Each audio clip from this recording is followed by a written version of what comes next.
कि वो संघर्ष का दौर शायद मेरा आज भी चल रहा उनका देखा है मैंने, लेकिन बड़े संघर्ष के बाद मंच मिला।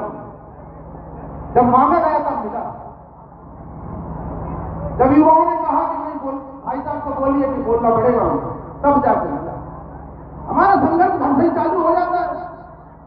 क्या भावना है बुंदेलखंड की, मुझे समझ में नहीं आता। हमने मायावती जी को बनाया, उत्तर प्रदेश में बनाया। चंद्रशेखर आजाद जी को बनाया, उत्तर प्रदेश में बनाया। वहां पर क्षेत्रीय पार्टियां बनती है, वहां पे बनती है, नेता वहां पे बनते हैं। हमारे अंदर कौन सी भावना है कि अपना भी इसका नेता उभरने नहीं देते? क्या सोच के रखा है समाज ने, हमारे बुजुर्ग नेताओं ने, कि आखिर अपने युवा को क्यों उभरने देते, क्यों दबाते? लठ जब खाता है तो युवा खाता है, कर्मचारियों पे कोई दिक्कत आती है तो केस वो खाता है, कहीं पर दूल्हे को होली पर चढ़ने से रोका जाता है तो लठ खाना सबसे पहले वो पहुंचता है। लेकिन फिर भी तुम पीछे रहो। क्यों पीछे रहे? कब तक पीछे रखोगे? अरे आप हमें आगे निकालो तो हम सिर पर बिठा के घूमेंगे। क्यों इतना कमजोर समझते हो इस देश के युवा को, खासकर इस बुंदेलखंड के युवा को? मैं बड़ा दुखी हूं इस बात से। मैं पूरा तैयारी करा, मैं अपनी कमेटी से दुखी नहीं हूं। मुझे ऐसा लगता है, कहते भी रहता हूं मैं, कि आखिर क्या गिला है, क्या शिकवा है, क्यों नहीं चाहते अपनों को? अरे हर बार उत्तर प्रदेश से, पंजाब से, दिल्ली से बुलाओगे कि तकलीफें आपको होगी, हमें तो आना पड़ेगा, इन युवाओं को तो आना पड़ेगा अपनी तकलीफों में शामिल होने के लिए। अभी अभी मेरे पास एक मैसेज आया, बड़ा गांव में एक दूल्हे को घोड़ी से उतार दिया। अभी अभी मैसेज आया मेरे पास। जब तुम नेताजी बनने दोगे तो मैं कहां जाके लड़ूंगा? किसको? कर्मचारी को लड़ा नहीं सकता हूं, अधिकारी को लड़ा नहीं सकता हूं। ये युवा ही कह सकता है। जब आप उभरने नहीं दोगे तो मेरी बात कौन सा टीआई समझेगा, कौन सा एसपी सुनेगा? अभी अभी मैसेज आया, आपको कई लोगों के फोन में आ गया होगा। साथियों, खैर ये तो बात मेरे गुस्से की है, परिवार बैठा हुआ है, मैंने अपनी बात कर ली, लेकिन मेरे को कोई गलत मत समझना।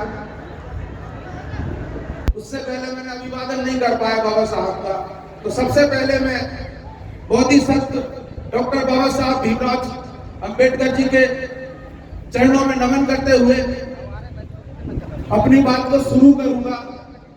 कि साथियों, ये वो दौर चल रहा है जिस दौर में हमें अपना पक्ष तय करना है कि हमें जाना कहां है।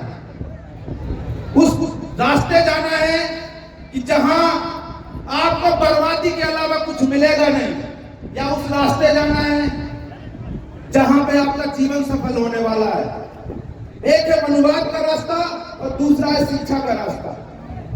और शिक्षा का रास्ता इस देश के एसटी समाज ने तो बहुत तेजी से अपनाया है। बाबा साहब को स्वीकार किया है, महात्मा फुले को स्वीकार किया है, छत्रपति साहू जी महाराज को स्वीकार किया, लल्ले यादव को स्वीकार किया है।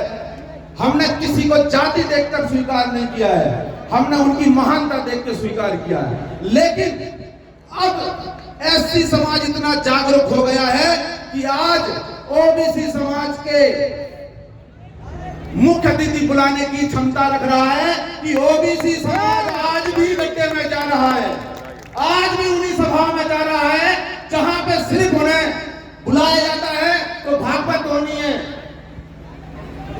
एक कथा होनी है, एक रैली होनी है, ये गोरक्षा सेवा होनी है।